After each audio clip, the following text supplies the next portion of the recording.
El 4 de agosto de 2022, el mundo de la ciencia y la investigación perdía a uno de sus principales referentes, y Valencia a uno de sus primeros ilustres.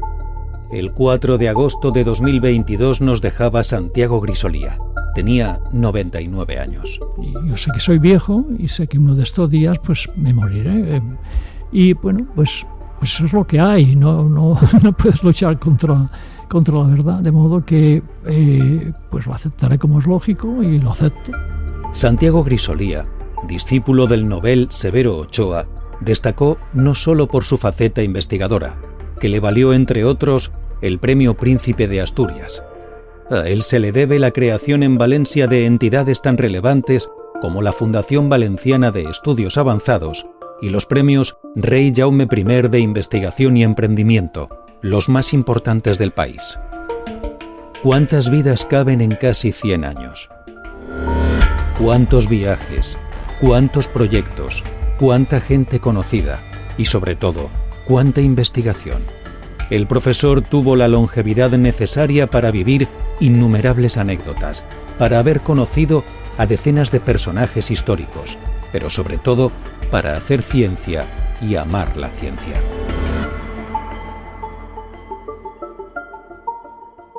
Grisolía, 100 años de ciencia.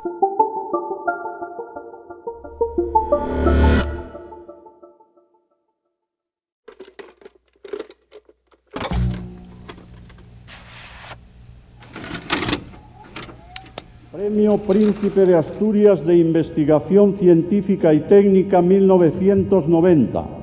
El 18 de octubre de 1990, el profesor Santiago Grisolía recibe de la mano del entonces Príncipe Felipe el Premio Príncipe de Asturias de Investigación Científica y Técnica. Lo hace junto al farmacéutico Salvador Moncada. De aplicación terapéutica de gran valor para toda la humanidad. Entre los méritos que le valieron a Grisolía el reconocimiento se encuentra su labor científica en el área de la bioquímica en campos diversos. Principalmente en la enzimología del metabolismo del nitrógeno relacionado con el ciclo de la urea y la degradación de las pirimidinas. Así lo recoge el acta del jurado de la edición de esos premios, un jurado que preside un viejo conocido de Grisolía, don Severo Ochoa. Conceder con carácter excepcional en forma compartida el Premio Príncipe de Asturias de Investigación Científica y Técnica 1990 a los doctores don Salvador Moncada y don Santiago Grisolía. El Príncipe de Asturias es sin duda uno de los más importantes reconocimientos que recibió Grisolía, pero ¿pudo recibir alguno más? ¿Fue el profesor merecedor, por ejemplo, de un premio Nobel? Grisolía, 100 años de ciencia. Capítulo 3. El premio Nobel que casi lo fue.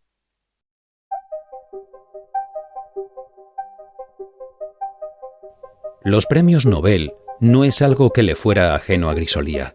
Durante décadas, el profesor estuvo tejiendo una red de relaciones con los más prestigiosos científicos e investigadores del mundo.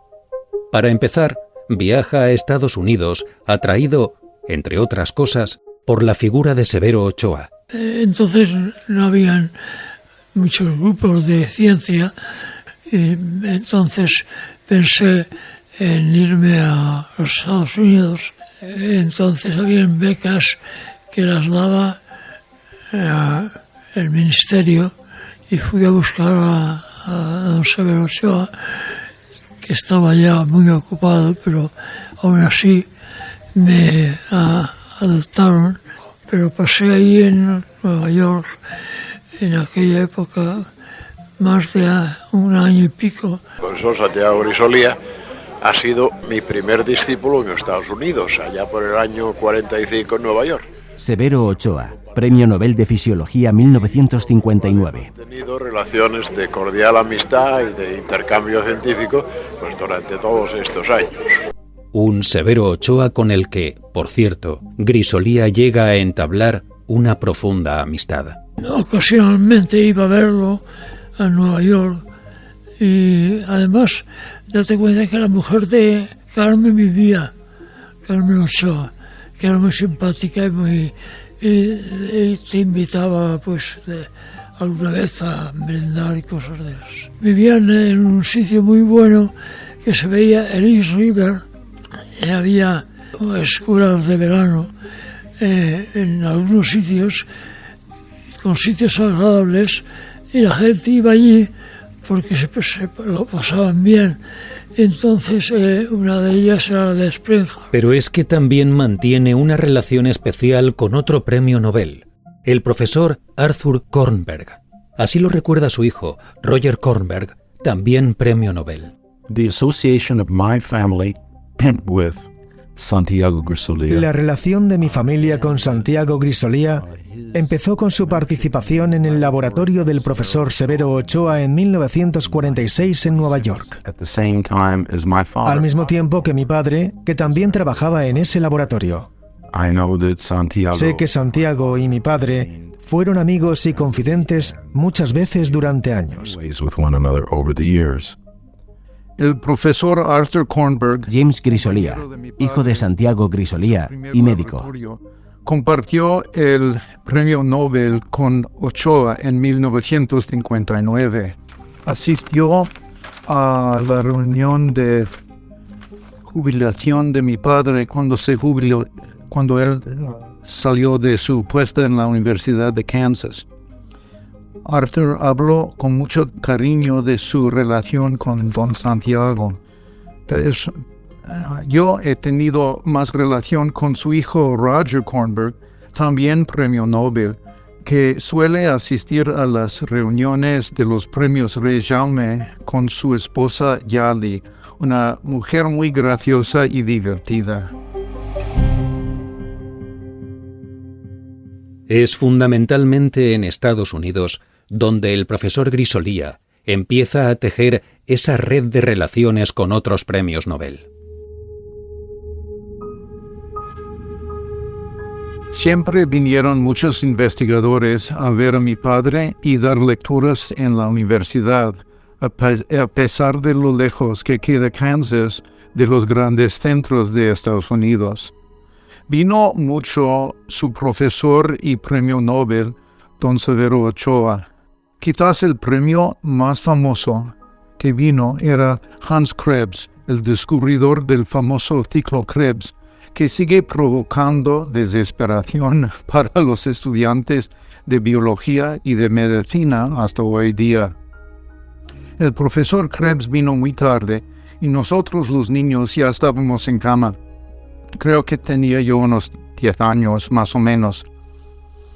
El premio Nobel durmió por la noche en la cama de visitantes en el sótano de la casa y le conocí por la mañana siguiente cuando subió a la cocina en su bata y zapatillas. Me sorprendí bastante. Se da la circunstancia que algunos de los premios Nobel a los que Grisolía conoce desempeñando su labor investigadora acabarían formando parte de los jurados de los premios Rey Jaume I. A otros los busca, localiza y trae a Valencia.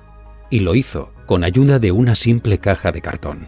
La enormidad de premios Nobel con los cuales él contactó. Federico Pallardó, exdecano de la Facultad de Medicina y Odontología de la Universidad de Valencia, catedrático de Fisiología, investigador del INCLIVA y miembro asesor de la Fundación Valenciana de Estudios Avanzados. A mí me contó que empezó con una caja de cartón y unas fichas. Y a partir de ahí creó lo que es ahora la Fundación Valenciana de Estudios Avanzados y la Fundación Rey Jaime I. Todo eso con una caja de cartón, con una serie de fichas, con números de teléfonos, nombres y direcciones. Y él llamaba por teléfono y llamaba y volvía a llamar y llamaba y hablaba y iba a hablar y volvía a hablar y así consiguió lo que había seguido. Hasta convertir a los premios Rey Jaume I en los galardones que atraen más Nobel de todo el mundo. Solo en la última edición han estado en Valencia una veintena. Hicimos un conjunto de personas importantes, entre las que se encontraron varios premios Nobel. Desgraciadamente, Los premios Nobel, que son bastante mayores, pues han muerto. De modo que he conocido, ya te digo, a Krug, a Dosset, a Dolbeco, a Fischer, a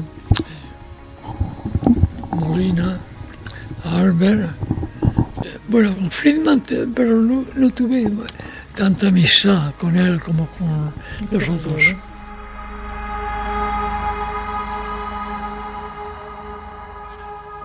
Grisolía. 100 años de ciencia. Ya sabemos que Grisolía trabajó, se relacionó con una amplia nómina de premios Nobel.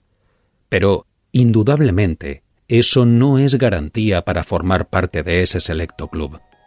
¿Tiene el trabajo investigador del profesor la suficiente relevancia como para ser merecedor del premio que concede cada año la Academia Sueca? Se lo preguntamos a los que, de una u otra manera, trabajaron con él. Empezó a trabajar en una cosa que para mí no se ha dado la importancia que merece, que es la fijación del oxígeno en animales. Elena Vendala, profesora de Ciencias Biomédicas en la Universidad Cardenal Herrera CEU, directora de Relaciones Institucionales de la Fundación Valenciana de Estudios Avanzados y discípula de Grisolía. Demostraron de forma contundente y por primera vez que además de que las plantas son capaces de fijar CO2, en el ciclo de la urea se fija CO2 para formar urea en el hígado de muchísimos animales, incluyendo el hombre. Y además descubre que hay un activador que es esencial y que es curioso. Este activador es ahora lo que él fabrica, que se llama carbamidglutámico, es un medicamento.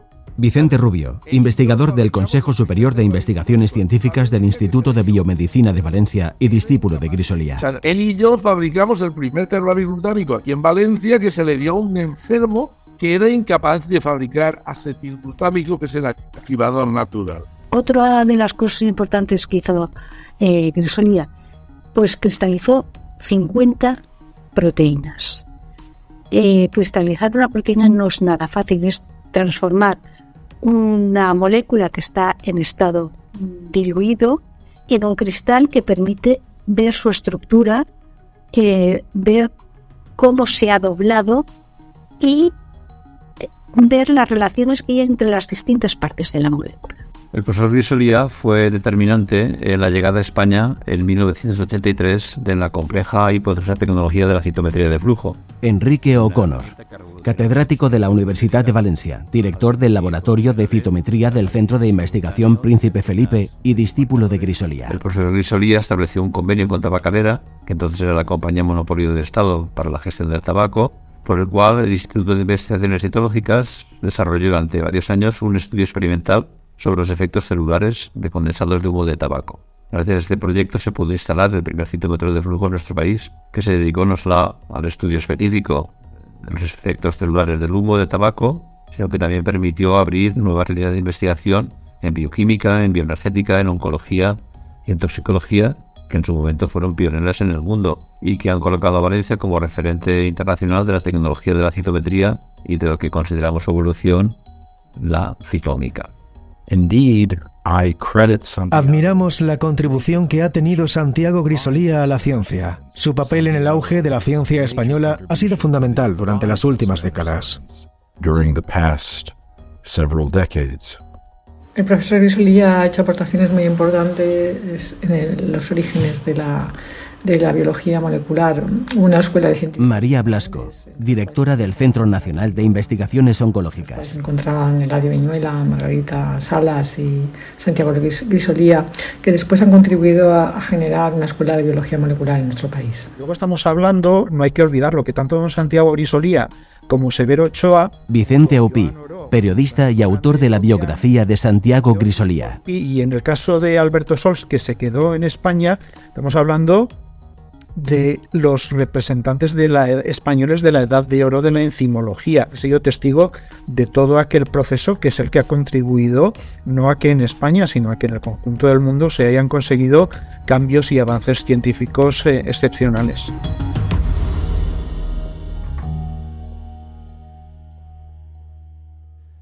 Con esta dilatada relación de hallazgos y descubrimientos de aplicación práctica, lo lógico hubiese sido que el nombre de Santiago Grisolía se hubiera postulado para un premio Nobel. Yo eso no puedo saberlo. Sobre ese tema ha habido siempre mucho mito. Yo he oído, porque yo he hablado del tema con muchos científicos que conocen la figura del profesor Grisolía. Unos me decían que don Santiago le hubiera apetecido tenerlo, otros que llegó a estar nominado. Yo creo que probablemente debió estar nominado, es una palabra un tanto, no lo sé, pero que estuvo probablemente en el círculo de candidatos. Entonces te puedo decir que sé de buena tinta que se le había propuesto, porque un año yo estuve involucrado en proponerlo. A mí la cifra que me ha llegado, pero yo estas cosas no las cuento mucho, de cuántos son, si mucho o poco o no, pero 6 o 7 veces. Sin lugar a duda, Santiago Grisolía realizó una ciencia excelente en la frontera. Rosa Menéndez, expresidenta del Consejo Superior de Investigaciones Científicas, CSIC. Que disponía de esas estructuras de apoyo que son realmente importantes. Y de hecho hay que decir que el profesor Grisolía estuvo nominado al Nobel de Medicina o Fisiología en alguna ocasión. Pues mire, si me lo preguntan a nivel personal, yo le daría el premio Nobel. María Cascales, bioquímica, investigadora del Consejo Superior de Investigaciones Científicas y discípula de Grisolía. Don Santiago, en sus estudios del ciclo de la urea, descubrió un metabolito que era el acetilglutamato. Por lo tanto, a nivel personal como a nivel científico, yo le hubiera dado el premio Nobel a don Santiago. Sin embargo, Grisolía nunca sería reconocido con tan alta distinción. Bueno, siempre te interesa hacer más cosas. Yo creo que seguro que... Claro que me hubiera gustado tener un premio Nobel, por ejemplo, pero eso es muy difícil.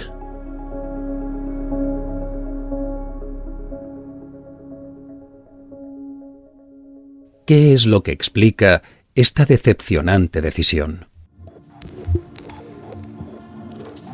¿Por qué no prosperaron los intentos para que fuese Grisolía reconocido con un Nobel? Pues mire usted, porque hay mucha política en esto. Yo le voy a decir que he estado escribiendo sobre los premios Nobel durante 10 años y he visto de todo. En la Fundación Nobel pues hay mucha política, pero claro, hay muchos candidatos y claro, pues esto es una especie pues, de lotería que te toque, pero él tiene motivos para que se lo hubieran dado. Con lo cual, como gestor de ciencia, de difusión de la ciencia, es excepcional, pero su carrera en Estados Unidos es como investigador, como científico, y está fuera de toda duda.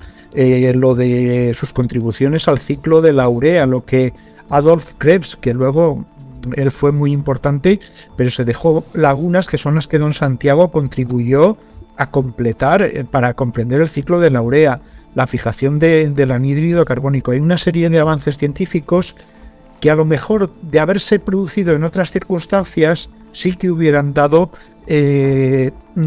resultado el premio Nobel. Yo sinceramente creo que en el momento en que nosotros lo estábamos proponiendo ya no era el momento óptimo para recibir un premio Nobel, porque el premio Nobel pudo haberlo tenido en la fase en la que el metabolismo estaba en su contribución más importante, es poner en la realidad el ciclo de la urea.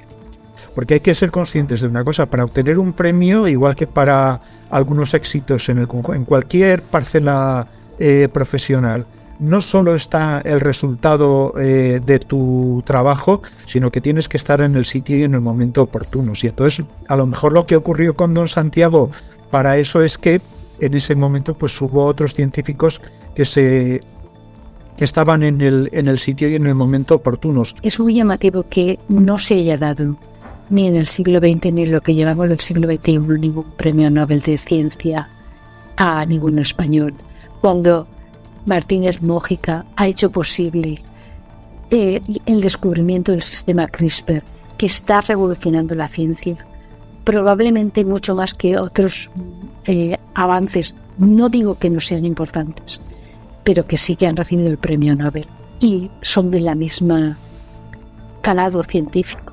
Decididamente nos hace falta un lobby para hacernos ver, pero además tenemos que cambiar de actitud. Tenemos que defender a nuestros científicos, que no es una prioridad en España. Y es que Grisolía no es el único científico privado de este reconocimiento. Decenas de investigadores españoles han hecho méritos para sumarse a esa élite de la ciencia. La realidad es que solo 2 lo han conseguido en la historia. Santiago Ramón y Cajal recibió el Nobel en 1906. Severo Ochoa en 1959. Sin embargo, las circunstancias en que recibieron ese premio no fueron las mismas. La investigación de Santiago Ramón y Cajal se realizó con presupuestos económicos similares a los de sus colegas internacionales, pero en un mundo científico poco tecnológico todavía, mientras que en el caso de Severo Ochoa, su origen nacional es puramente anecdótico, ya que el esfuerzo que le llevó a alcanzar el Nobel fue 100% estadounidense. Está claro que el alcanzar el premio Nobel puede ser una meta y un logro para los científicos, y puede ser fruto de una idea individual. O sea, está genial, ¿o no? Desde ese punto de vista, sería difícil explicar por qué solo hay 2 premios Nobel españoles, ya que el intelecto y la preparación académica de nuestros investigadores no es menor que el de los científicos de otras naciones con mayor cosecha de premios. ¿Por qué no hay más Nobeles españoles? Diana Morant, ministra de Ciencia e Innovación desde 2021. Quizás porque los Nobel son una carrera de fondo. Las instituciones que más Nobel han tenido se ubican, por ejemplo, en Estados Unidos, en Reino Unido o en Alemania, que son países que llevan décadas con presupuestos estables en I+D+I, invirtiendo e impulsando la ciencia y la innovación de forma continua y, por tanto, sin vaivenes.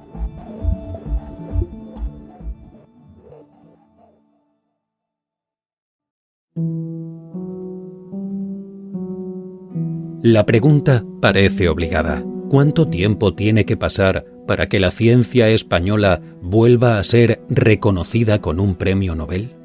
La verdad es que no lo sé, pero seguramente porque la ciencia no vende bien en España y no tienen el soporte general que deben de tener. Bueno, somos poco, demasiado poco. Debíamos de ser mucho más. Está claro también que en el mundo real de la investigación médica actual, plasmar una idea en unos resultados susceptibles de ser relevantes y merecedores de tal premio requiere muchísimo apoyo económico y la capacidad de gestionar eficazmente los recursos. En nuestro entorno, estos requisitos para la investigación no se han realizado nunca lo suficiente y, peor aún, se han visto recortados ante cualquier atisbo de dificultad en el entorno económico. La obtención de un Nobel requiere ciencia excelente en la frontera del conocimiento, pero también disponer de una estructura científica sólida que apoye las candidaturas. Es una pena.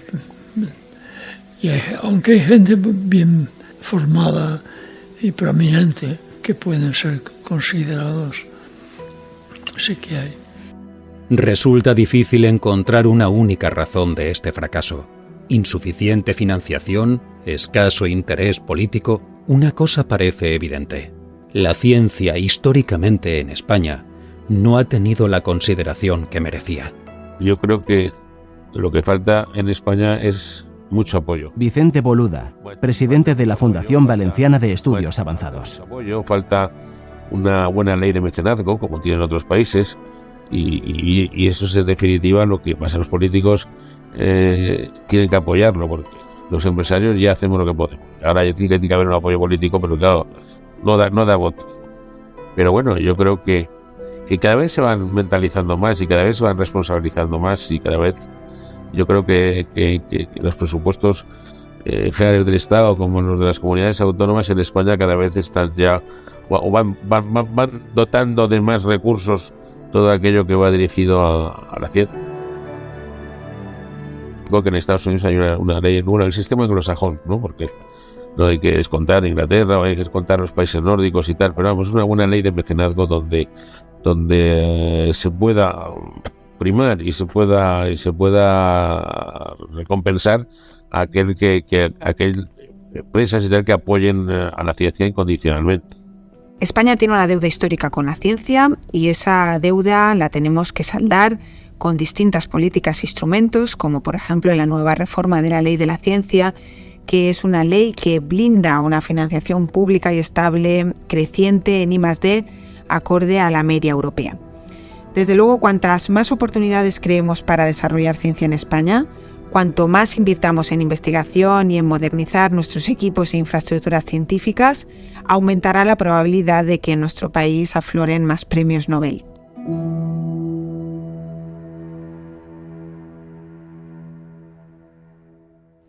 ¿Qué consideración tiene ahora mismo la ciencia española? ¿Ha experimentado algún cambio en los últimos años?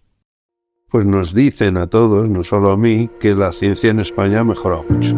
Javier Quesada, catedrático de Análisis Económico en la Universidad de Valencia, profesor investigador del IDIE y presidente ejecutivo de los premios Rey Jaume I. Poco a poco España ha entrado y ha irrumpido en el ámbito internacional. Hay muchos españoles que se han formado fuera, muchos han regresado, hace poco o hace muchos o hace más años, pero que en principio lo que significa es que se ha normalizado más la carrera científica en España.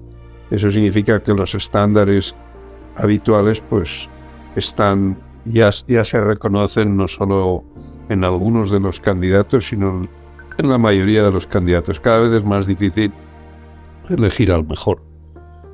Y eso es algo satisfactorio, porque significa que España mejora.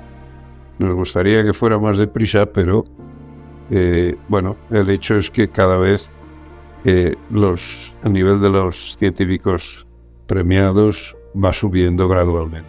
Curiosamente, aunque la investigación científica actual se desarrolla en gran medida en un entorno de tecnología sofisticada, la miniaturización y abaratamiento de muchas metodologías hace que los laboratorios de nuestro país sean comparables en potencia científica a muchos laboratorios de naciones más avanzadas. Ello debería significar que la probabilidad de los descubrimientos podrá ser comparable en ambos entornos, pero sin una atención institucional a la disponibilidad de una masa crítica de investigadores y de su estabilidad laboral, que son imprescindibles para obtener resultados de excelencia, seguiremos quedándonos, me temo, a las puertas del Nobel. Efectivamente, podemos sentirnos muy orgullosos de nuestra comunidad científica. Los investigadores y las investigadoras españolas son realmente productivos a nivel mundial y sus contribuciones al progreso del saber son de muy alta excelencia. Hoy España ocupa la posición número 11 en la producción científica mundial, subiendo un puesto respecto al año 2019. Y también quería destacar dos datos. 15 de cada 100 documentos de producción científica española pertenecen al conjunto del 10% de los más citados del mundo. Y España ocupó la posición número 7 de países del mundo con mayor producción científica publicada sobre COVID-19 y con un nivel de relevancia superior a la media. Afortunadamente, parece que hay motivos para la esperanza. Que se den cuenta de que la sociedad española ya se aprecia la ciencia mucho más de lo que nunca la apreció.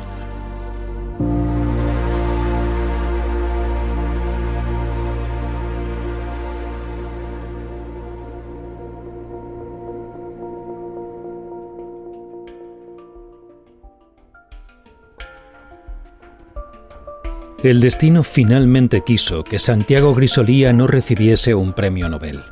Méritos hizo para ello, pero quizás los tiempos que le tocó vivir no se lo permitieron. Sin embargo, su dilatada y exitosa trayectoria profesional le sería reconocida para siempre por los suyos, por los compañeros de la profesión y por el resto de la sociedad. Hasta las más altas instituciones sintieron admiración por el profesor. Pero esto se lo contamos en el próximo capítulo de Grisolía, 100 años de ciencia. Grisolía, 100 años de ciencia. Un podcast de Radio Valencia Cadena SER. Con el patrocinio de la Fundación Premios Rey Jaume I y la Fundación Valenciana de Estudios Avanzados. Locución: Juan Magraner, Quique Lencina y Clemente López. Producción: Laura Torrado y Ana Cebrián. Realización sonora y montaje, Santi Botella. Guión y coordinación, Julián Jiménez.